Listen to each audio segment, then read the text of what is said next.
여러분 안녕하세요. 스마트폰으로 사진 촬영이 일상이 되었는데요. 스마트폰 카메라의 특성상 스마트폰 촬영에 특화된 기능들이 있습니다. 이번 시간은 기본적으로 알아둬야 할 스마트폰 카메라의 기본 기능에 대해 알아보겠습니다. 우선 스마트폰 카메라의 기본 화면부터 보도록 하겠습니다. 사진을 찍으실 때 가장 중요한 부분이 수평과 수직이죠. 아무리 사진을 잘 찍었다고 하더라도 수평과 수직이 제대로 맞지 않으면 불안한 사진이 되죠. 그래서 수평과 수직을 굉장히 많이 신경 써서 찍으시는데요. 스마트폰 카메라를 이용하실 때는 이렇게 항상 격자선을 꺼내 놓고 찍으시죠. 격자선을 꺼내는 방법부터 보도록 하겠습니다. 저는 설명을 드려야 되기 때문에 스마트폰을 가로로 눕혀 놓은 상태죠. 세로로 세우게 되면 상단에 나오고요.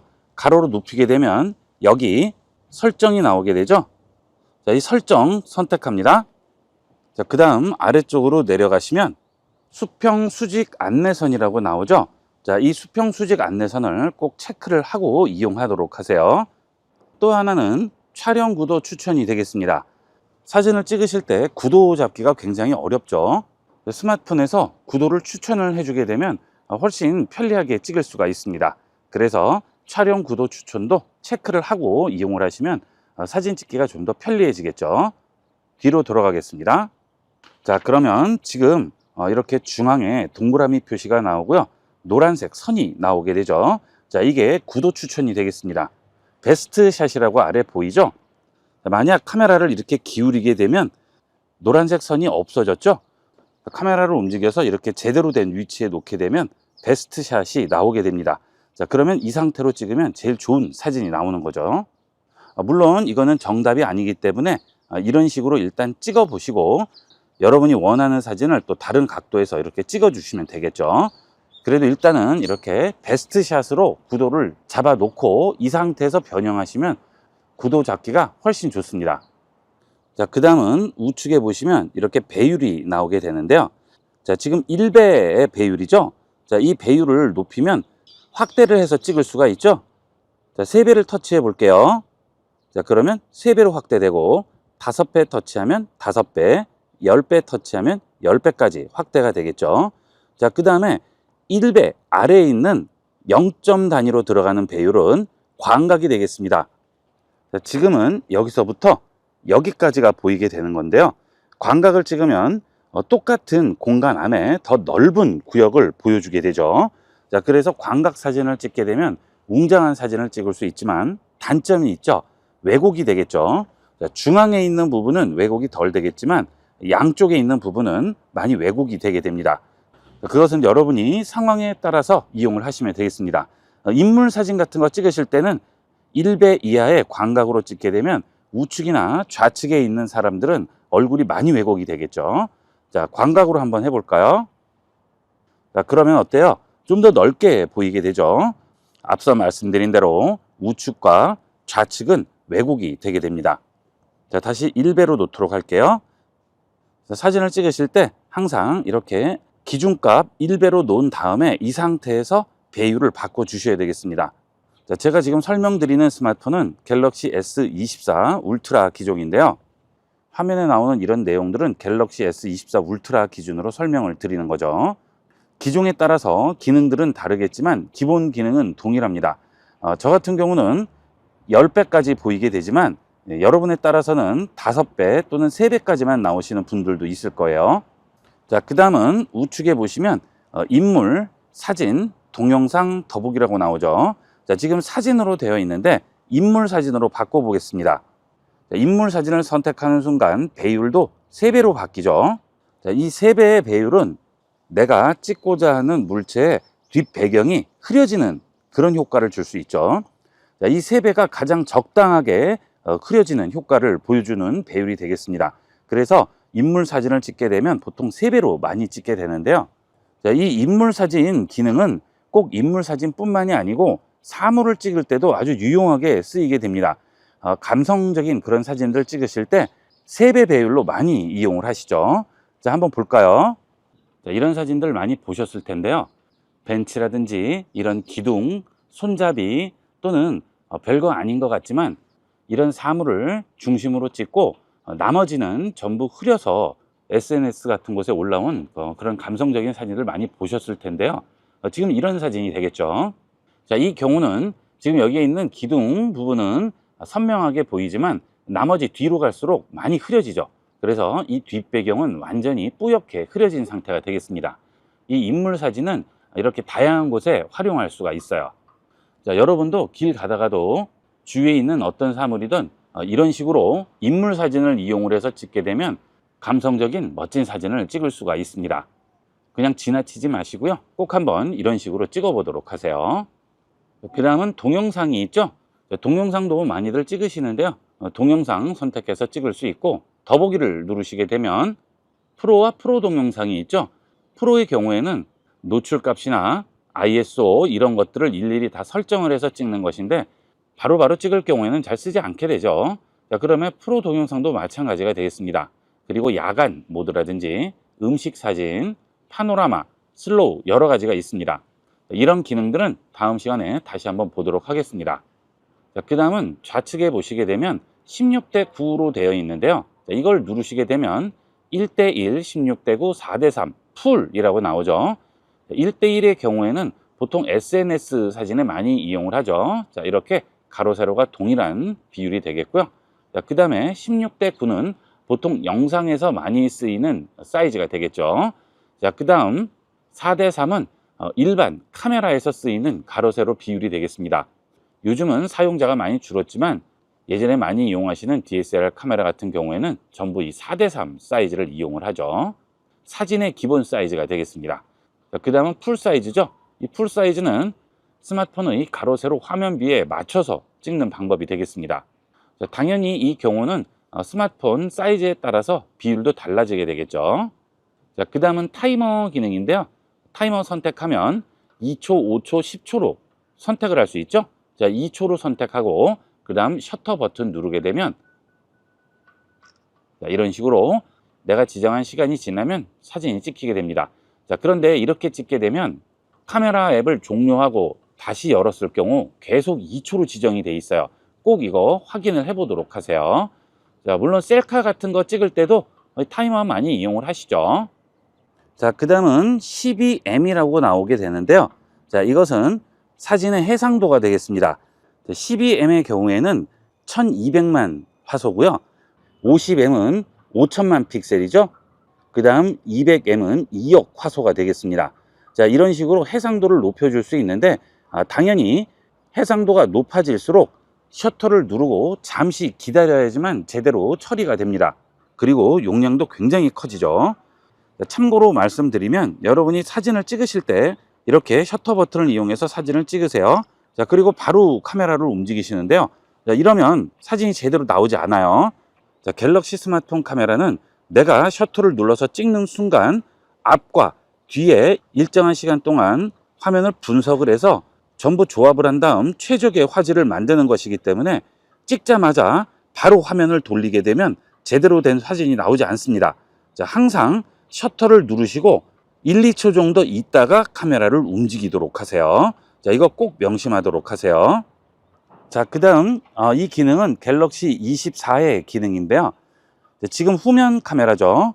만약 앞면 카메라로 바꿀 경우에는 셔터 버튼 옆에 있는 버튼을 누르면 앞면 카메라로 바뀌게 되죠. 이렇게 카메라 앞뒷면을 전환하게 되는데요. 갤럭시 24의 경우에는 화면을 터치해서 스와이프해서 앞면과 뒷면 카메라로 전환을 할 수 있습니다. 자, 이렇게 터치해서 스와이프를 하면 카메라가 앞면으로 바뀌게 되고요. 다시 터치해서 스와이프하면 뒷면으로 바뀌게 되겠죠. 자, 저는 가로 상태로 찍기 때문에 그런데요. 세로 상태에 돌려놔도 마찬가지가 되겠습니다. 세로 상태일 때는 터치해서 위쪽으로 밀어주시면 되겠죠. 자, 그 다음 상단에 있는 여기 있는 이 버튼을 이용하게 되면 필터를 적용할 수 있습니다. 터치해 볼게요. 자, 그러면 필터와 얼굴 두 가지가 나오게 되죠. 자, 얼굴을 주게 되면 얼굴 사진에 특화를 시키는 거고요.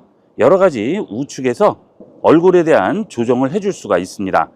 자, 그 다음 필터를 선택하게 되면 여러 가지 필터들이 여기 우측에 나오게 되죠. 자, 이런 다양한 필터를 즉석에서 활용할 수 있죠.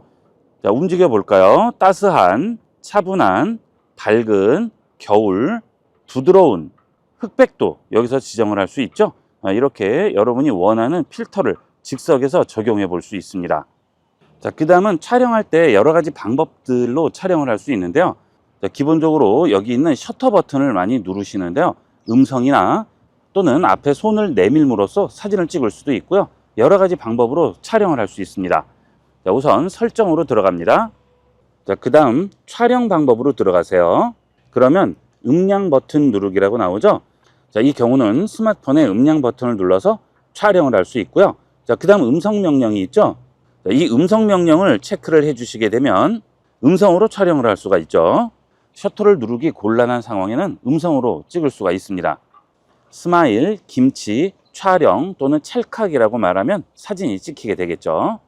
자, 그 다음은 플로팅 촬영 버튼인데요. 이 경우 스마트폰을 쥔 손이 셔터 버튼을 누르기 어려울 경우에는 촬영 버튼을 내가 원하는 곳에 가져다 놓을 수 있죠. 자, 이것도 체크해 보도록 하겠습니다.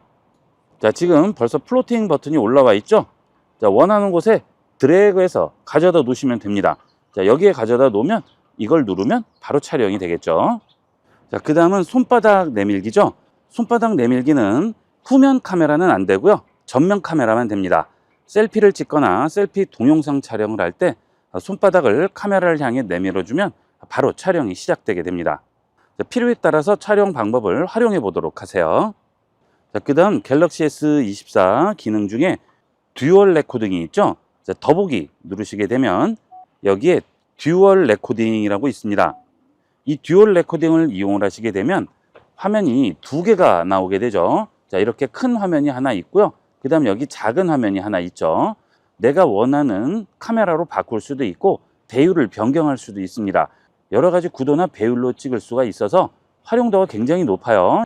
자, 여기서 좌측에 있는 버튼을 눌러줍니다. 그러면 저장 옵션이 나와요. 자, 이 저장 옵션을 이용하면 하나의 동영상으로 이 화면 전체를 저장할 수도 있고요. 또는 렌즈별로 동영상을 각각 저장할 수도 있죠. 자, 그러면 화면 중간에 이런 네모 사각형 4개가 있는 표시가 나오게 돼요. 자, 이걸 눌러줍니다. 자, 그러면 전면이라고 있고 울트라 와이드, 와이드, 망원 이렇게 4가지를 선택할 수가 있죠. 자, 그래서 전면을 선택을 하게 되면 앞면과 뒷면 카메라를 따로따로 저장하게 되고요. 울트라 와이드를 선택하면 하나는 울트라 와이드로 찍히고 하나는 일반으로 찍히고요. 와이드, 망원 전부 마찬가지가 되겠습니다. 자, 이런 식으로 여러 가지로 촬영할 수 있어요. 자, 저는 전면을 선택해 볼게요. 그러면 하나는 전면으로 찍혀서 저장되고 하나는 울트라 와이드로 찍혀서 저장이 되게 되겠죠. 자, 저는 와이드와 전면 2가지로 해볼게요. 자, 선택합니다. 자, 그 다음 위쪽을 보시게 되면 자, 여기에 사각형이 보이고요. 여기도 있죠. 자, 와이드는 사각형 안에 까만색이 보이고요. 전면은 그냥 사각형으로 나오죠. 크게 보이는 화면이 전면이 되겠고요. 작게 보이는 화면이 와이드가 되겠습니다. 자, 2개를 선택을 했습니다. 자, 저는 전면을 작게 보이게 할게요. 자, 그러면 와이드 부분이 크게 나오는 화면이 되겠죠? 확인합니다. 자, 그러면 여기는 후면 카메라가 되겠고요. 자, 그 다음 여기는 전면 카메라가 되겠죠. 자, 2개를 동시에 찍어서 따로 저장을 할 수가 있는 거죠. 이런 기능들은 갤럭시만의 특별한 기능이 되겠습니다. 활용도도 매우 높아요. 많이 이용해 보세요. 자, 그 다음은 요즘은 사진들을 SNS나 인터넷에 많이 올리기 때문에 사진을 도용하는 경우가 많죠. 자, 그래서 내가 찍은 사진은 확실하게 표시를 해두면 더 좋겠죠. 그래서 워터마크를 삽입할 수 있습니다. 설정 버튼 들어갑니다. 자, 그 다음 아래쪽으로 내려가시게 되면 여기에 워터마크라고 있어요. 자, 이 워터마크를 들어가시게 되면 워터마크에 표시할 정보를 선택할 수 있죠. 모델을 선택할 수도 있고 날짜, 시간 원하는 걸 선택할 수 있습니다. 자, 그러면 여기 있는 위치에 이렇게 표시가 되게 됩니다. 그리고 글꼴과 어느 위치에 정렬할지 나오게 되죠. 자, 사용함으로 바꿔 볼게요. 자, 그 다음 날짜, 시간 다 넣었습니다. 자, 뒤로 돌아갑니다. 자, 그러면 이제 사진을 찍게 되면 자, 이렇게 워터마크가 삽입이 되게 되죠. 내가 찍었다는 것을 확실히 표시를 해줄 수가 있어요. 사진 도용도 많이 방지할 수가 있겠죠. 이렇게 해서 이번 시간은 스마트폰 카메라의 기본 기능에 대해서 알아봤는데요. 적어도 스마트폰 화면이 무엇을 말하는지는 알고 찍으시면 좀 더 제대로 활용을 할 수가 있겠죠. 잘 기억해 놓으시고 많이 이용해 보도록 하세요. 이번 시간은 여기까지 하도록 하겠습니다. 감사합니다. 스마트폰으로 사진을 많이 찍으시지만 사진 촬영의 기본기 없이 찍으시는 분들이 많습니다. 그렇게 되면 제대로 된 사진을 찍기 어렵죠. 이번 시간은 사진 촬영의 기본기인 초점과 노출에 대해 알아보겠습니다. 사진을 찍으실 때 제일 중요한 부분이 수평과 수직, 그리고 초점이죠. 수평과 수직은 사진의 구도를 잡을 때 항상 신경 써야 되는 부분이고요. 초점이나 노출은 모든 사진에서 항상 생각해야 되는 부분이 되겠습니다. 수평과 수직의 경우에는 나중에라도 수정을 할 수 있지만 초점이 맞지 않은 사진은 쓸모가 없는 사진이 되어버리니까 초점이 더욱 중요하다고 할 수 있습니다. 우선 초점의 기본부터 알아보도록 하겠습니다. 자, 앞쪽에 이렇게 인형을 하나 가져와 봤는데요. 자, 지금 인형을 앞으로 가져오게 되면 뒷 배경은 전부 흐려지고 인형은 선명하게 보이게 되겠죠. 자, 초점이 인형에 맞은 상태가 되겠고요. 인형을 치우게 되면 초점이 뒤쪽으로 맞게 되죠. 자, 스마트폰의 자동 모드는 기본적으로 이렇게 초점을 알아서 맞춰주게 되겠지만 내가 원하는 연출을 하기 위해서는 직접 초점을 조절을 할 수가 있어야 되겠죠. 자, 초점을 이렇게 인형에 맞춰 주겠습니다. 자, 저 같은 경우에는 갤럭시 S24 기종이기 때문에 여기 상단에 보시게 되면 근접 초점 향상이라는 기능이 있습니다. 이 근접 초점 향상 기능이 켜 있게 되면 앞쪽과 뒤쪽으로 전부 초점이 맞게 되죠. 자, 사진을 찍다 보면 뒤쪽도 초점이 맞아야 되고 앞쪽도 초점이 맞아야 되는 이런 경우가 있습니다. 자, 이럴 경우에는 여기 있는 근접 초점 향상 기능을 이용을 하셔야 되겠고요. 자, 그 기능이 필요 없을 경우에는 여기 있는 근접 초점 향상 기능을 꺼 주셔야 되겠죠. S24 이전 기종은 이런 기능이 없기 때문에 그 이전 기종은 이렇게 앞쪽에 피사체를 가져다 놓게 되면 기본적으로 뒷 배경은 흐려지고 앞쪽에 있는 피사체는 선명하게 보이게 됩니다. 그러면 그 이전 기종은 어떻게 맞춰야 될까요? 멀티 포커스를 이용을 해서 포커스를 맞춰주는 거죠. 멀티 포커스의 경우에는 기종마다 다르겠지만 보통 더보기로 들어가시게 되면 여기에 프로라고 있죠. 프로로 들어갑니다. 그러면 여기에 포커스라고 나오게 되는데요. 이 포커스에 보면 멀티가 있고 그 다음에 수동이 있고 중앙이 있죠. 그 이전 기종의 경우에는 멀티 포커스를 이용을 해서 맞출 수는 있겠지만 이렇게 피사체와 배경이 멀리 떨어진 상태에서는 근접 초점 향상 기능 같이 제공이 되지는 않아요. S24만의 특별한 기능이라고 할 수 있겠습니다. 자, 이렇게 포커스를 앞쪽에 있는 피사체에 맞추게 될 경우 뒷 배경은 흐려지게 되겠죠. 자, 이때 앞쪽에 있는 피사체와 뒷 배경의 거리가 멀수록 이렇게 좀 더 뿌옇게 되겠죠. 자, 이걸 보통 보케라고 부르죠. 뒷 배경 흐리기인데요. 이 뒷 배경이 피사체와 멀수록 좀 더 효과를 극대화할 수 있습니다. 만약 피사체와 뒷 배경이 가까이 있으면 어떻게 될까요? 좀 더 가까이 가져가 볼까요? 자, 이런 경우는 여기 있는 피사체와 뒷 배경이 거리가 가까워요. 이렇게 되면 피사체와 배경이 모두 선명해지죠. 이럴 경우 심도가 얕다라고 얘기를 합니다. 심도가 얕다는 것은 피사체와 배경 간의 거리가 가깝다는 얘기가 되겠죠. 자, 그래서 배경이 많이 흐려지지 않은 상태를 말하는 겁니다. 자, 그런데 이렇게 피사체와 배경의 거리가 굉장히 멀어요. 자, 그렇게 되면 배경이 뿌옇게 흐려지게 되죠. 보케가 많이 적용됩니다. 이럴 경우는 심도가 깊다라고 얘기를 하는 거죠. 자, 이런 것들은 기본적인 사항이니까 알아두셔야 되겠습니다. 초점은 내가 찍고자 하는 피사체에 맞춰야 되죠. 자, 지금은 여기 있는 인형의 피사체를 맞춘 상태인데 인형 말고 저 뒤에 있는 나무에 초점을 맞추고 싶어요. 프로 모드를 이용하면 좀 더 내가 원하는 피사체에 정교하게 초점을 맞출 수 있지만 지금같이 자동으로 촬영할 경우에는 내가 찍고자 하는 주제가 되는 피사체를 터치해서 초점, 즉 포커스를 맞추게 됩니다. 즉석에서 빠르게 사진을 찍을 경우에는 이렇게 터치해서 초점을 잡는 것이 가장 빠르게 찍을 수 있는 방법이 되겠죠. 자, 지금 여기 뒤에 있는 배경에 나무에 초점을 맞춰 볼게요. 자, 그러면 화면을 터치합니다. 자, 그러면 지금 이 뒤쪽에 있는 나무에 초점이 맞게 되고요. 앞에 있는 인형은 어떻죠? 앞에 있는 인형은 뿌옇게 나오죠. 자, 일부러 이렇게 찍는 경우도 있죠. 뒤쪽에 좀 더 주목감을 주기 위해서 앞쪽을 일부러 흐리고 뒤쪽을 좀 더 선명하게 만드는 연출도 하게 되는데요. 이거는 여러분이 사진을 찍을 때 그때 상황에 맞춰서 여러분이 원하는 대로 이용을 하시면 되겠죠. 자, 이렇게 내가 원하는 피사체를 터치를 했을 때 하얀색 동그라미가 나오고 아래쪽에 전구 모양이 나오게 돼요. 자, 이것은 위에 있는 동그라미는 초점이 되겠고요. 아래에 있는 전구는 밝기가 되겠죠. 여기 있는 피사체에 초점을 맞췄습니다. 자, 그 다음 터치하고 기다립니다. 그렇게 되면 하얀색 동그라미가 노란색 동그라미로 바뀌고요. 위쪽에 보면 자물쇠 모양이 걸려 있죠. 자, 이렇게 됐을 경우 앞에 있는 피사체를 치우더라도 계속 내가 지정한 거리에 초점이 맞아 있게 됩니다. 자, 이럴 경우 카메라를 움직이더라도 계속 초점은 그 상태로 고정이 되어 있는 상태죠. 자, 그래서 이렇게 앞으로 가져가면 나무가 선명하게 보이다가, 자, 그 다음 뒤로 빠지면 어때요? 계속 초점이 맞지 않고 뿌옇게 나오죠. 여기 있는 노란색 동그라미를 한 번 더 터치합니다. 그러면 다시 하얀색으로 바뀌면서 제가 가까이 가면 거기에 맞춰서 초점이 맞게 되고요. 떨어지면 거기에 맞춰서 다시 초점이 맞아지게 되겠죠. 원하는 물체에 가져다 대면 자동으로 초점이 맞게 됩니다.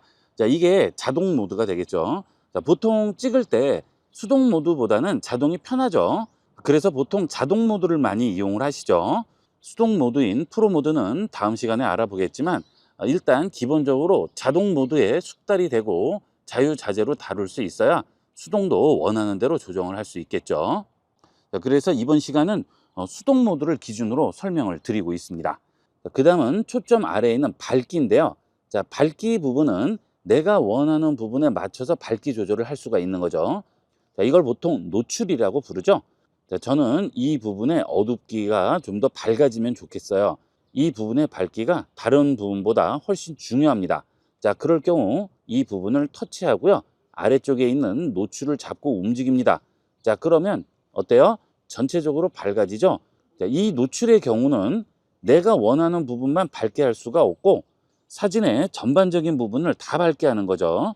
자, 그래서 여기 있는 이 부분의 밝기를 올리면 당연히 이런 부분들도 전부 밝아지게 되겠죠. 자, 그래서 사진을 찍으실 때 내가 원하는 부분만 밝게 올리기 위해서 무작정 올리게 되면 다른 부분은 과다 노출이 되기 때문에 그런 부분은 신경 써서 촬영을 하셔야 되겠습니다. 가끔 저는 뒷 배경을 뿌옇게 흐리고 싶은데 잘 안 돼요 라고 하시는 분들이 계신데요. 그 경우는 피사체와 배경의 거리가 가까워서 그렇습니다. 보통 이렇게 배경이 뿌옇게 흐려지면 굉장히 사진이 멋있게 보이죠. 이렇게 하기 위해서는 피사체와 배경의 거리가 멀수록 좀 더 효과를 볼 수가 있는 거죠. 가깝게 찍지 마시고 멀리 떨어뜨려서 찍으시면 배경 흐림 효과를 제대로 만들 수가 있습니다. 이렇게 초점을 잘 활용을 하면 멋진 감성적인 사진을 찍을 수가 있습니다. 자, 예를 들어서 이렇게 앞쪽에 나무가 있는데요. 여기 있는 나무에 초점을 맞출 수도 있겠지만 뒷 배경에 초점을 맞춰주게 되면 나무는 뿌옇게 나오고 배경이 선명하게 나오죠. 자, 일부러 이렇게 찍는 경우도 있고요. 또는 앞쪽에 있는 나무에 초점을 맞춰주고 배경을 뿌옇게 흐리면 내가 찍고자 하는 피사체를 완전히 보이지 않고 부분만 보이면서 뒷 배경을 흐리는 이렇게 감성적인 사진을 찍을 수가 있습니다. 사진을 찍으실 때 찍고자 하는 피사체가 항상 중앙에 들어오게 찍으시려고 하시는데요. 그렇게 하지 마시고 이렇게 부분만 보이더라도 선명하게 찍어주시면 이런 사진도 멋진 사진이 될 수 있죠. 다양한 방법으로 시도를 해보시는 게 중요하죠. 자, 이런 경우도 마찬가지가 되겠죠. 자, 이 사진은 앞쪽 벤치 손잡이 부분만 보이게 되는데요. 이렇게 앞쪽에 초점을 맞추고 뒤쪽은 뿌옇게 흐리면 이런 사진도 멋진 사진이 될 수 있습니다. 자, 이때 초점을 맞추고 밝기 조절을 좀 더 해주시게 되면 이런 자동 모드에서도 수동 모드 못지않은 멋진 사진을 찍을 수가 있어요. 사진을 찍으실 때 반드시 찍고자 하는 피사체를 한번 터치를 하셔서 선명하게 보이게 초점을 맞춰 주시고 그 다음 밝기도 어느 정도 조절을 해 주셔서 찍으시는 것을 습관을 들이도록 하세요. 그러면 지금까지 찍은 사진과는 완전히 다른 사진을 찍을 수 있고요. 아무리 후보정을 잘한다고 하더라도 처음 원본 상태가 깔끔한 것보다는 퀄리티가 떨어질 수밖에 없죠. 이런 식으로 초점과 노출을 잘 맞춰서 찍어 보도록 하세요. 이번 시간은 스마트폰 카메라의 노출과 초점에 대해서 알아봤습니다. 찍으실 때 그냥 찍지 마시고 한 번씩 이렇게 생각하면서 찍어보시면 좀 더 좋은 사진을 찍을 수 있습니다. 이번 시간은 여기까지 하도록 하겠습니다. 감사합니다. 사진의 3요소는 초점과 노출, 구도라고 할 수 있는데요. 요즘은 디지털 시대로 넘어오면서 3요소에 후보정이 들어가기도 하지만 어떤 경우에도 빠지지 않는 부분은 구도가 되겠습니다. 이번 시간은 스마트폰 사진에서 반드시 생각해야 할 구도의 기본기에 대해 알아보겠습니다. 스마트폰 카메라를 비롯한 DSLR 카메라, 어떤 카메라든지 카메라에는 전부 이런 3분할선 기능이 있는데요.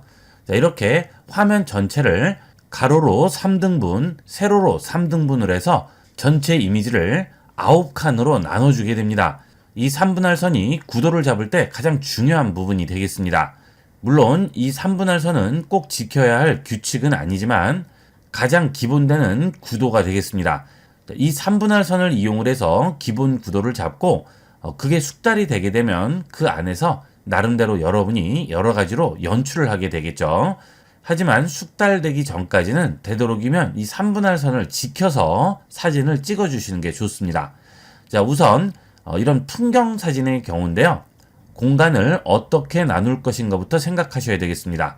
자, 지금 이 사진의 경우에는 공간이 두 개로 나뉘어져 있죠. 자, 하늘 부분과 그 다음 땅 부분, 공간을 두 개로 나눈 상태가 되겠고요.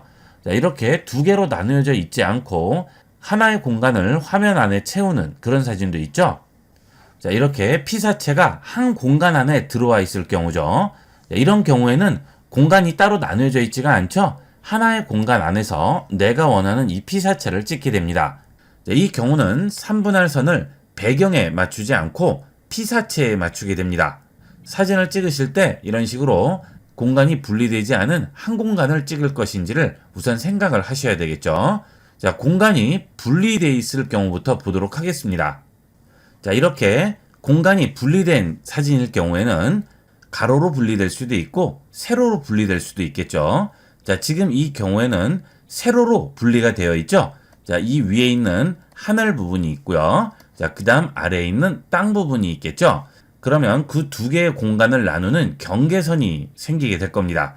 그 경계선은 3분할선의 중앙에 배치가 돼야 되겠습니다. 자, 지금 보시면 이 위쪽에 3분할선이 하나 있고요. 이 아래쪽에도 3분할선이 있죠. 이렇게 두 개의 공간을 나누는 경계선은 중앙에 있는 3분할선 안으로 들어오는 게 좋겠죠. 자, 지금 하늘과 땅을 구분짓는 경계선이 중앙에 배치가 되어 있죠. 자, 물론 이런 경우에는 언덕 부분이 또 있고 여기는 집들도 있어서 올라가 있는 부분도 있겠지만 기준은 어떤 게 기준이죠? 자, 이 부분이 기준이죠. 중앙 부분이죠. 자, 이 부분이 지금 사진의 중앙에 배치가 되게 됩니다. 자, 그래서 위쪽 부분과 아래쪽 부분이 반으로 정확하게 나뉘게 되겠죠. 자, 이렇게 해주게 되면 사진이 안정감이 들게 되죠. 자, 만약 여기 있는 경계 부분이 위쪽이나 아래쪽으로 내려가면 어떻게 될까요? 지금 이 사진의 경우도 공간이 두 개로 나뉘어져 있는데요.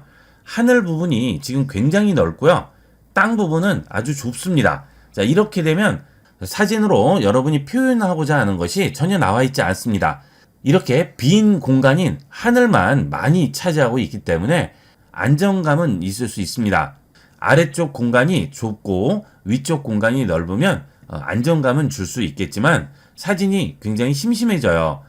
그 다음 이번에는 경계선이 과다하게 위쪽으로 올라간 사진을 볼까요? 자, 이 사진의 경우에는 지금 바닥 부분과 그 다음 하늘 부분이 나뉘어져 있는데요. 이렇게 두 공간이 보이기는 하지만 지금 바닥이 너무 올라가 있죠. 자, 지금 거의 이 정도까지 올라가 있는 상태고요. 그 다음 하늘은 그나마 나무에 가려서 아주 조금밖에 보이지 않습니다. 이렇게 되면 굉장히 답답해 보이고 이것도 아니고 저것도 아닌 사진이 되는 거죠. 이렇게 하늘이 많이 보이는 사진, 바닥이 많이 보이는 사진의 경우에는 뭔가 포인트가 있어야 됩니다. 자, 바닥을 넓게 찍은 이유가 있어야 되겠죠. 자, 그러면 여기에 뭔가 내가 주제를 줄 만한 피사체가 있어야 된다는 얘기가 되겠고요. 하늘을 넓게 잡았을 경우에도 하늘에 뭔가 내가 찍고자 하는 주제가 있을 경우는 이렇게 넓어도 상관이 없죠. 자, 하지만 그게 아니라면 이렇게 하늘과 땅의 경계선이 3분할선의 위쪽으로 올라가든지 또는 아래쪽으로 내려가는 것은 그다지 바람직하지 못하고요. 이렇게 어느 정도 중앙에 배치가 되는 것이 바람직한 풍경 사진이 되겠습니다. 여러분들이 사진을 찍으실 때 이런 식의 풍경 사진들을 많이 찍으실 텐데요. 항상 찍으실 때 이 3분할 선의 중앙 정도의 경계선을 위치시키는 것을 꼭 기억을 해두도록 하시고요. 지금 이 경우도 사진이 약간 위쪽으로 올라가 있죠. 자, 그 이유는 지평선이 중앙 정도에 계속 유지가 되면 모르겠는데 중앙 부분은 3분할 선의 중앙에 위치하고 있지만 왼쪽 언덕이 좀 올라가 있고 오른쪽에도 집들이나 건물이 약간 올라가 있는 상태가 되겠죠. 자, 이러다 보니까 바닥이 좀 더 넓어 보이는 그런 효과가 나오게 됩니다. 자, 이럴 경우에는 조금 더 아래로 찍으면 좀 더 보기가 낫겠죠. 자, 이렇게 되면 어때요? 경계선이 좀 더 아래로 내려오게 되죠. 자, 이렇게 하면 보기가 좀 더 낫죠. 좀 더 안정감 있고 균형감 있게 보이게 됩니다.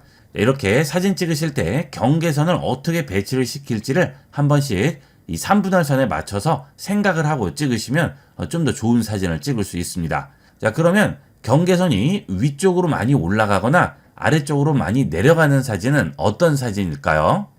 이 경우는 수평선이 3분할 선의 중앙보다 위쪽으로 올라가 있는 상태죠. 하늘이 굉장히 좁게 나오고 아래쪽이 좀 더 넓게 나왔는데요. 이 경우는 어때요?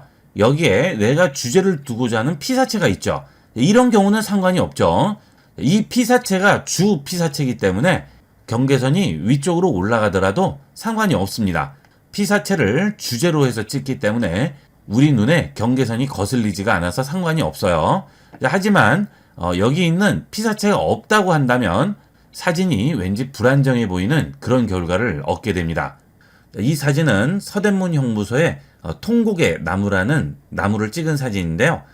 독립운동가 분들이 여기 있는 사형장에서 형장의 이슬로 사라질 때 이 나무를 잡고 통곡을 하셨다고 합니다. 그래서 통곡의 나무라고 부른다고 하죠. 자, 그런데 이 사진에서는 주제가 이 나무죠. 자, 그렇기 때문에 경계선이 아래쪽으로 많이 내려와도 상관이 없는 거예요. 이 나무가 주제이기 때문에 모든 주목은 이 나무로 쏠리게 되죠.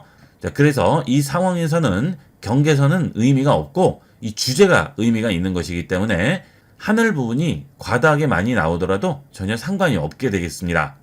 자, 이런 경우 억지로 경계선을 맞추려고 찍다 보면 오히려 이상하게 나오죠. 그래서 사진을 찍으실 때 주제가 있다 할 경우는 세로로 된 3분할 경계선에 신경을 쓰지 않고 찍으셔도 상관없겠지만 딱히 주제가 없이 풍경을 찍는 경우에는 이렇게 3분할 선의 중앙에 경계선이 배치되는 것이 좀 더 안정적이고 잘 찍은 사진으로 인식이 되겠죠. 자, 그 다음은 세로 3분할인데요. 자, 가로는 이렇게 수평선이라든지 공간을 나눌 때 이용하는 것이 되겠고요. 세로 3분할 선은 가로 3분할 선과 겹쳐서 피사체를 배치할 때 이용하게 됩니다.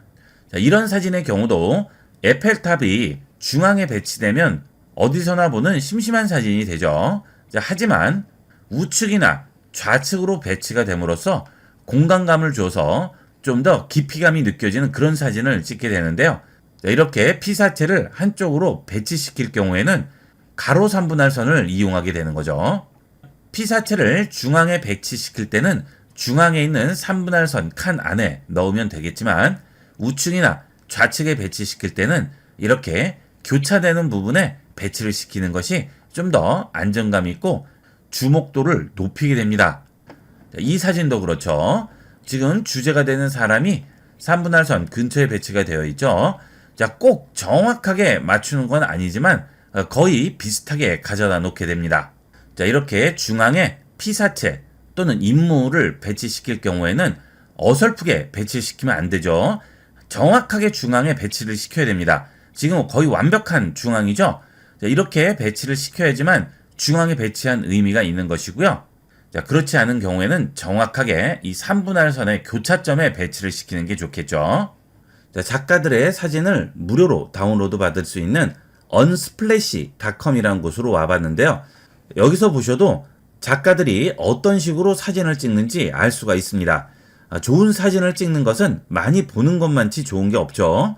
이런 작가들이 찍은 사진을 많이 보시면서 어떤 식으로 3분할 선을 이용을 해서 구도를 잡는지를 보시면 사진 찍는데 많이 도움이 되실 겁니다. 이런 사진의 경우 경계선이 거의 중앙에 배치가 돼 있죠. 자, 그 다음에 이렇게 주제가 되는 것은 전부 중앙으로 배치를 해놨네요.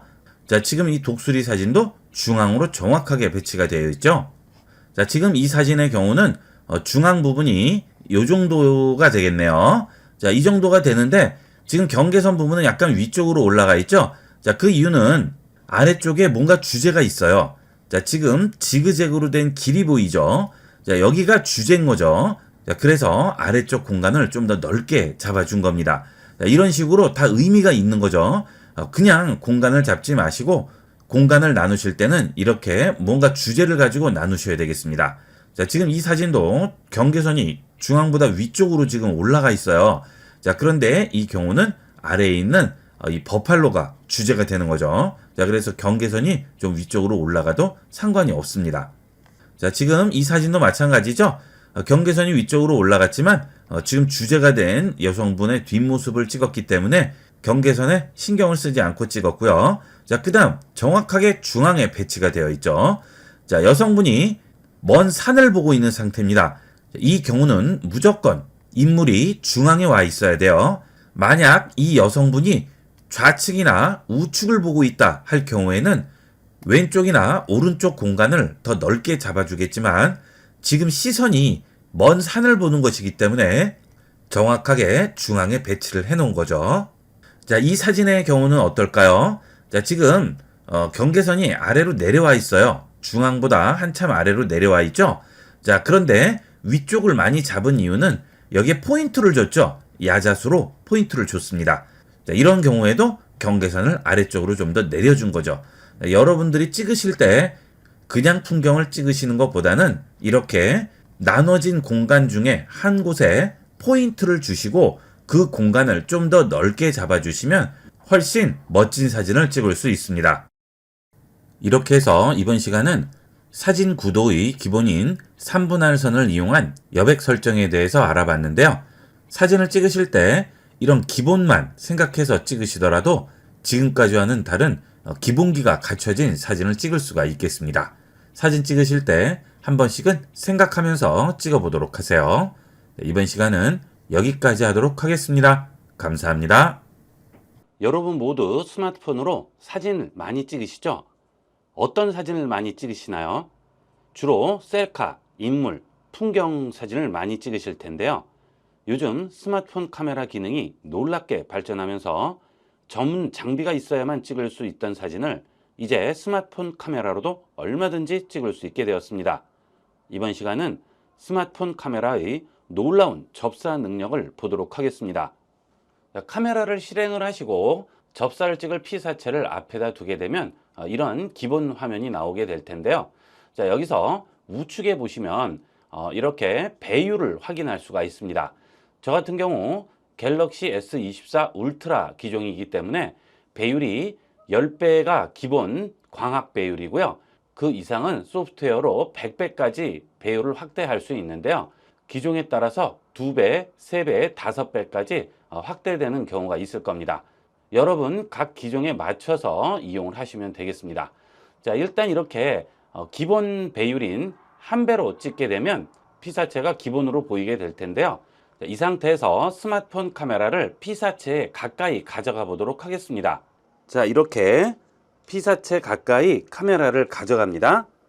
자, 그러면 당연히 가까이 가져가면 어느 정도는 보이다가 더 가까이 가져가는 순간 뿌옇게 흐려지게 되겠죠. 자, 이때 화면을 터치해서 초점을 잡더라도 더 이상 초점이 잡히지 않는 그 거리가 있습니다. 자, 그것은 스마트폰과 피사체의 거리가 10에서 15cm 간격이 돼야지만 초점이 제대로 잡히게 되기 때문에 그렇죠. 여기 있는 배율을 높이게 되면 그 거리는 더 떨어져야 되겠지만 1배의 배율은 기본적으로 10에서 15cm의 거리에 피사체와 카메라 거리가 있어야 되죠. 자, 그런데 저는 좀 더 가까이 가서 접사로 찍고 싶어요. 자, 그런데 한 배의 배율에서는 더 이상 가까이 갈 수가 없죠. 자, 그래서 그 경우에는 여기 있는 배율을 높이게 됩니다. 자, 지금 한 배인데요. 3배로 높여 볼게요. 자, 그러면 피사체가 가까이 당겨지게 되면서 선명해 보이면서 접사 사진이 나오게 되죠. 자, 지금 이 상태는 선인장에 이런 가시가 하나하나 다 보이게 되는데요. 자, 이 상태에서 배율을 좀 더 높여 보겠습니다. 자, 5배로 높여 볼게요. 자, 그러면 뿌옇게 흐려지게 될 겁니다. 자, 그 이유는 배율이 높아지게 되면 피사체와 스마트폰 카메라 거리가 좀 더 떨어져야 돼서 그렇죠. 자, 이때 거리를 좀 더 떨어뜨리겠습니다. 자, 거리를 좀 더 떨어뜨렸습니다. 자, 그 다음 이번에는 10배로 올려볼게요. 10배 선택합니다. 자, 그러면 이 상태에서는 가까이 당겨지게 되겠죠. 자, 지금 제 스마트폰은 5배까지가 광학 배율입니다. 자, 이 광학 배율이라는 것은 스마트폰 카메라 자체적으로 지원하는 하드웨어적인 배율이죠. 이 광학 배율 이상으로 올라가게 되면 소프트웨어적으로 보정을 해서 배율을 키우는 것이기 때문에 더 이상 떨어지지 않아도 배율은 계속 확대할 수가 있습니다. 어느 정도 거리를 두신 다음 선명한 상태가 나오게 한 다음 이번에는 배율을 좀 더 높여 볼까요? 자, 여기 있는 배율 부분을 터치해서 당겨줍니다. 자, 이렇게 계속 당겨주면 제 스마트폰 같은 경우에는 렌즈가 바뀌게 됩니다. 다른 렌즈로 바뀌게 되면서 배율이 좀 더 높아지게 되겠죠. 자, 좀 더 높였어요. 자, 그 다음 거리를 좀 더 떨어뜨리겠습니다. 자, 그러면 이렇게 확대가 돼서 나오게 되죠. 자, 그 다음 배율을 좀 더 높여 볼게요. 자, 좀 더 높입니다. 그래서 소프트웨어적으로 지원할 수 있는 최대 배율까지 높여 볼게요. 자, 지금 100배까지 높인 상태가 되겠죠. 자, 이렇게 되면 카메라가 많이 흔들리게 돼요. 배율이 높아진 상태이기 때문에 조금의 흔들림이 있어도 자, 이렇게 화면상에는 많이 흔들려 보이죠. 자, 그렇기 때문에 이때는 삼각대를 필히 이용을 하셔야 되겠죠. 자, 이렇게 최대 배율로 높였을 경우의 단점은 카메라의 아주 미세한 흔들림도 화면에 그대로 움직임이 나타나기 때문에 최고 배율을 이용을 했을 때는 피사체를 제대로 잡기가 어렵죠. 자, 그래서 보통 이렇게 최고 배율은 달이나 별 사진 또는 멀리 있는 물체를 찍을 때 주로 이용하게 되겠고요. 이렇게 가까이 있는 경우에는 최고 배율에서 반 정도를 이용을 하시는 게 가장 좋습니다. 자, 저 같은 경우 100배가 최고 배율이기 때문에 50배 정도로 낮추게 되면 흔들림도 없이 어느 정도는 깔끔한 사진을 찍을 수가 있겠습니다. 자, 물론 이때는 광학 줌이 아니고 소프트웨어 줌이기 때문에 화질은 떨어질 수밖에 없겠죠. 보통 광학 줌의 2배 정도까지는 깔끔하게 잘 찍힙니다. 5배가 광학 줌이니까 5배의 2배인 10배 정도까지는 깔끔하게 찍히죠. 자, 이렇게 해서 최대 배율보다 한 반 정도 낮춰서 찍어 봤고요. 자, 이번에는 나무 잎을 한번 찍어 봤는데요. 나무 잎도 잘 나오죠. 지금 스마트폰 카메라와 나뭇잎까지의 거리는 대략 30cm 정도 됩니다. 자, 그리고 이렇게 접사로 찍을 때는 주변이 되도록이면 밝은 것이 좋습니다.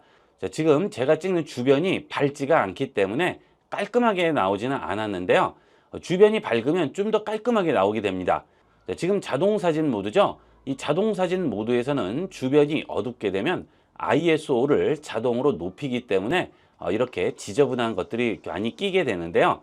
주변이 밝으면 ISO가 낮아지면서 좀 더 선명하게 찍을 수가 있겠습니다. 자, 여러분은 찍으실 때 되도록이면 밝은 곳에서 찍도록 하세요. 자, 이번에는 다른 것도 한번 찍어 보도록 하겠습니다. 자, 글씨가 써 있는 봉투를 가져와 봤는데요. 이렇게 보시면 굉장히 깔끔하게 깨끗하게 나와 있죠. 자, 이것을 확대를 해서 접사로 찍으면 어떻게 보이는지 보도록 하겠습니다.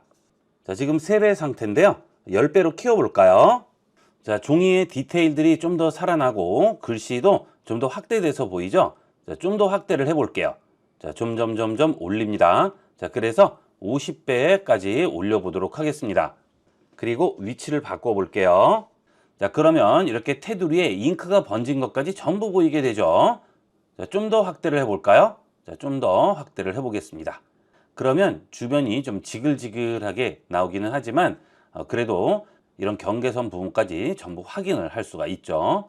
자, 이렇게 해서 어느 정도 깨끗하게 보이는 선까지는 광학줌 이상도 확대해서 촬영을 할 수가 있겠습니다. 자, 이 정도까지는 이미지에 열화가 거의 없이 아주 깔끔하게 나오게 됩니다. 요즘은 기술이 좋아졌기 때문에 소프트웨어 줌도 아주 상당히 잘 나와요. 자, 그 다음은 제 손등을 한번 찍어 볼 텐데요. 자, 병원 피부과에 가면 피부를 찍는 카메라로 피부 상태도 확인하고 두피 상태도 확인하고 하죠. 그런 것들을 스마트폰 카메라로 할 수도 있습니다. 자, 손등을 가져가 볼게요. 자, 이렇게 접사를 찍을 때는 처음부터 확대한 상태로 찍지 마시고 낮은 배율에서 높은 배율로 차례대로 올라가도록 하세요. 자, 지금 10배 정도 됐죠. 자, 좀 더 올려볼까요? 자, 지금 25배인데요. 자, 피부의 상태가 아주 정확하게 보이죠? 자, 좀 더 확대해 보겠습니다. 자, 그러면 피부의 주름이라든지 피부 상태까지 전부 이렇게 확인이 가능해요. 자, 좀 건조하네요. 자, 이렇게 피부도 접사로 전부 찍을 수가 있고요. 자, 이번에는 안경 닦는 천을 가져와 봤습니다. 이 접사 이용하면 굉장히 재밌어요. 그래서 이런 것도 한번 찍어보고 저런 것도 찍어보고 계속 찍어보게 됩니다. 자, 이것도 한번 확대를 해볼까요? 자, 5배로 확대해 보겠습니다. 자, 좀 더 세밀하게 보이죠? 자, 10배로 확대합니다. 자, 그러면 안경 닦는 천에 있는 직조된 모양까지 전부 나오네요. 더 확대하겠습니다. 자, 안경 닦는 천의 직조가 이렇게 돼 있나 보네요. 자, 여기서 좀 더 한번 확대를 해볼까요? 자, 더 확대를 해보면 좀 많이 뿌옇게 나오죠. 그래서 어느 정도 깔끔하게 보이는 선까지 줄여주면 이 정도까지는 접사를 이용을 해서 확인을 할 수가 있습니다. 자, 그리고 먼지 같은 것까지 전부 확인이 가능하죠. 자, 그 다음은 지폐도 한번 찍어 볼까요? 자, 여러 가지로 한번 찍어 보도록 할게요. 자, 10배로 올리겠습니다. 자, 그 다음 좀 더 올려 볼게요. 자, 올려 보시면 한 30배까지는 별 무리 없이 깔끔하게 나오죠. 더 올리겠습니다. 자, 그러면 인쇄된 곳 주위에 있는 이런 번지는 것까지 전부 확인이 가능하고요. 자, 세종대왕 얼굴을 한번 보도록 할까요? 자, 이렇게 인쇄가 되어 있네요. 이렇게 점선식으로 전부 표현이 되어 있죠. 자, 모자 부분도 전부 이렇게 돼 있어요. 선을 겹쳐서 얼굴을 표현한 것 같습니다. 자, 이런 식으로 해서 스마트폰의 접사 기능을 이용을 하면 아주 재미있는 다양한 사진들을 찍을 수가 있습니다. 여러분도 주위에 있는 사물들 한번 찍어 보도록 하세요. 우리가 보지 못했던 새로운 세상을 볼 수 있습니다. 자, 이번 시간은 여기까지 하도록 하겠습니다. 감사합니다. 요즘은 스마트폰 카메라 성능이 놀랍게 발전하면서 예전에는 전문적인 장비가 있어야만 촬영할 수 있는 사진을 스마트폰 카메라로도 얼마든지 찍을 수 있습니다. 이번 시간은 스마트폰 카메라로 비 사진을 찍는 방법을 알아보겠습니다. 자, 우선 빗방울 찍는 방법부터 알아보겠습니다. 이런 사진들은 기본적인 자동 모드에서는 찍을 수가 없고 프로 모드에서만 가능합니다. 그리고 촬영이 가능할 정도로 비의 양이 충분해야 되겠죠. 그리고 이 빗방울이 포착이 될 정도로 배경이 구분이 되는 컬러와 밝기가 중요하겠습니다. 자, 이 두 가지 정도만 갖춰지게 되면 어느 정도만 비의 양이 있다면 얼마든지 멋진 비 사진을 찍을 수 있습니다. 자, 우선 더보기를 누르겠습니다. 자, 그 다음 프로로 들어갑니다. 자, 그러면 이쪽에 ISO와 스피드, 포커스가 있죠. 자, 이 세 개를 잘 맞춰서 사진을 찍을 수가 있습니다. 자, 우선 빗방울을 포착을 해야 되기 때문에 포커스를 이용을 해서 빗방울에 초점을 맞춰 보도록 하겠습니다. 자, 포커스를 터치합니다. 자, 그러면 우측에 슬라이드가 생기죠. 자, 이 슬라이드를 움직이게 되면 포커스가 맞는 부분이 초록색 선이 나오게 됩니다. 자, 이 초록색 선이 빗방울에 나오게 조절을 해주시면 되겠죠. 자, 지금 뒤쪽 차에 포커스가 맞았고요. 슬라이드를 계속 내려주시면 앞쪽으로 포커스가 맞죠. 자, 그런데 어느 정도 조절을 하다 보면 빗방울이 초록색으로 나오는 순간이 있습니다. 자, 지금 빗방울들이 전부 초록색으로 보이죠. 자, 그러면 이 빗방울에 포커스가 맞은 상태가 되겠고요. 자, 그 다음 뒤로 돌아갑니다. 그 다음은 스피드를 선택을 해서 최소한 1000 이상으로 올려 주셔야 되겠습니다. 자, 지금 저는 1500 상태인데요. 1000에서 1500 정도에 잡아주시면 되겠습니다. 자, 저는 1500 정도로 잡아보고요. 자, 그렇게 되면 굉장히 어두워질 거예요. 여러분은 기본적으로 이 ISO가 150에서 200으로 맞춰 있을 텐데요. 자, 그러면 어두워서 보이지가 않죠. 자, ISO를 높여서 밝기를 확보를 해 주셔야 되겠죠. 자, 그 다음 또 하나는 빗방울이 제대로 보이려면 멀리 있는 상태에서는 보이지가 않기 때문에 스마트폰 화면을 손가락 2개로 터치를 하셔서 키워 주셔야 되겠습니다. 자, 그러면 지금 1배로 나와 있죠. 자, 이걸 올려서 2배 정도로 키워 주셔야 되겠습니다. 물론 더 올리면 빗방울 포착이 더 잘 되겠죠. 그런데 스마트폰 기종에 따라서 2배까지만 확대가 되는 경우도 있고 3배, 5배까지 확대되는 기종이 있기 때문에 저는 2배 정도로만 주어 보도록 하겠습니다. 자, 이 상태에서 셔터 버튼을 누릅니다. 자, 아래쪽에 사진을 볼게요. 자, 그러면 지금 빗방울들이 전부 포착이 됐죠. 자, 비가 많이 내릴수록 빗방울들이 더 많이 포착이 되겠죠. 그리고 포커스를 어디 두느냐에 따라서 빗방울들 포착이 더 잘 될 수 있습니다. 최대한 많은 빗방울들이 포착이 되게끔 초록색 선이 빗방울에 나오는 양을 확인을 하시면서 조절을 해주시면 되겠죠. 자, 다시 한번 찍어 볼까요? 자, 이번에는 빗방울들이 많이 나오지 않았죠? 자, 이런 식으로 해서 여러 번 찍으면서 빗방울을 포착을 해주시면 되겠습니다. 자, 지금 잘 나온 사진인데요. 이렇게 빗방울들이 많이 포착이 됐네요.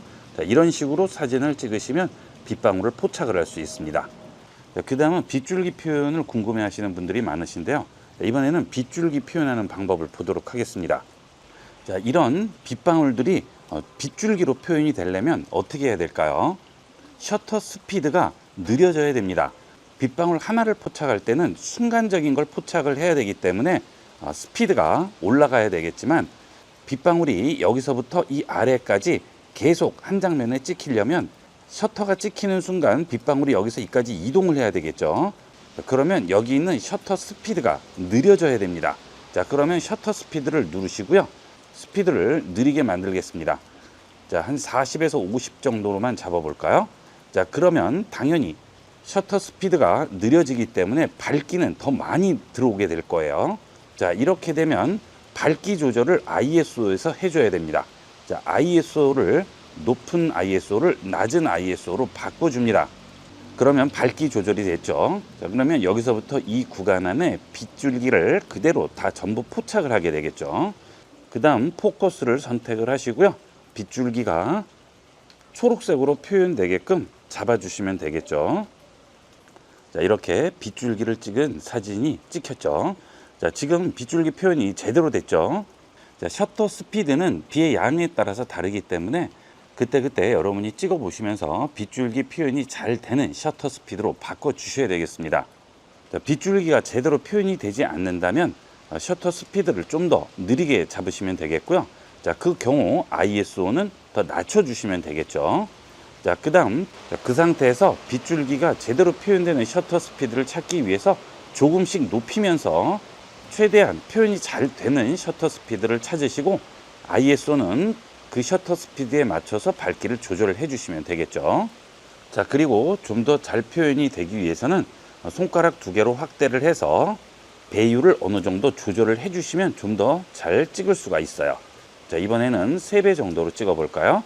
자, 이 상태에서 찍어 보겠습니다. 자, 그러면 어때요? 제대로 표현이 됐죠.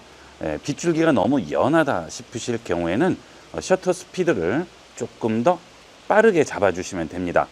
빗줄기 표현이 연하게 되는 것은 빗줄기가 여기서부터 여기까지 내려온 구간만 찍는 게 아니고요. 그 위에서부터 아래까지 내려가는 전체 구간을 찍기 때문에 중간 부분은 흐려지게 되는 거죠. 자, 그래서 이럴 때는 셔터 스피드를 조금만 더 빠르게 잡아주시면 좀 더 잘 표현이 되겠죠. 자, 찍어 볼게요. 그러면 빗줄기가 좀 더 표현이 됐죠. 이렇게 셔터 스피드를 조절하시면서 빗줄기를 제대로 표현을 해주시면 되겠습니다. 그 다음 이 사진은 올 겨울에 눈이 올 때 잠깐 나가서 찍어본 사진인데요. 이런 눈 내리는 사진도 비 올 때 사진과 동일한 방법으로 찍을 수 있겠죠. 적당한 눈의 크기와 눈이 확실하게 보일 수 있는 배경을 확보한 상태에서 셔터 스피드와 ISO 그리고 초점을 정확히 조절하면 특별한 장비 필요 없이 스마트폰 카메라만으로 누구나 간단하게 이런 멋진 사진을 찍을 수 있습니다. 여러분도 비나 눈이 오면 스마트폰을 들고 바로 찍어 보도록 하세요. 이렇게 해서 이번 시간은 비가 올 때 멋진 비 사진을 찍는 방법을 알아봤습니다. 기종마다 기능들이 다르고 그 다음에 배율도 다르기 때문에 여러분이 이용을 하실 때는 일단 셔터 스피드를 먼저 조절을 해 주시고 그 다음 ISO를 조절해서 밝기를 조절한 다음 포커스로 제대로 표현이 되도록 피사체를 잡아 주시는 게 중요하겠습니다. 이렇게 해서 이번 시간은 스마트폰으로 빗줄기를 표현하는 방법을 알아봤습니다. 비가 이제 많이 올 텐데요.